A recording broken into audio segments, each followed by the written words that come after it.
अस्सलाम वालेकुम, आप देख रहे हैं पीए न्यूज एचडी और मैं हूं आपके होस्ट सादिया बतौल। शामिल करते हैं आज की अहम खबरें।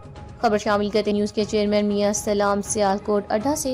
वज़ीर आज़म ने मुल्क की पहली नेशनल यूथ पॉलिसी का ऐलान कर दिया। लेबर फोर्स में खवातीन का 35% कोटा लाजमी होगा। नौजवानों को स्टार्ट अप के लिए रकूमात देने का ऐलान। तकरीब से खिताब इस्लामाबाद वज़ीर आज़म शहबाज शरीफ ने मुल्क की पहली नेशनल यूथ पॉलिसी का ऐलान कर दिया, जिसके मुताबिक तमाम लेबर फोर्स में खवातीन के लिए 35% कोटा लाजमी होगा। नौजवानों को स्टार्ट अप के लिए मदद की जाएगी।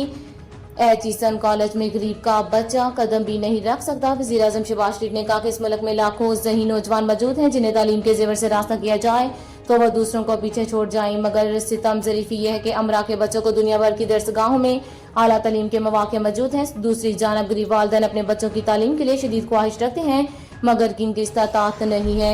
दानिश स्कूल का मयार सच कॉलेज से कम नहीं होगा। वज़ीर आज़म का कहना था कि इस तज़ाद की वजह से हम तालीम के मैदान में पीछे रह गए हैं। माशरे में मसावी मौके मौजूद होना चाहिए। अगर अमीर और गरीब के बच्चों को मसावी तालीम ना मिले तो फिर ये कायदे आज़म का पाकिस्तान नहीं है। पंजाब भर में दानिश स्कूल का जाल फैलाया। अब GB आज़ाद कश्मीर और बलोचिस्तान में बन रहे हैं, जहाँ मुफ्त तालीम मिलेगी और मयार सच कॉलेज से कम नहीं होगा।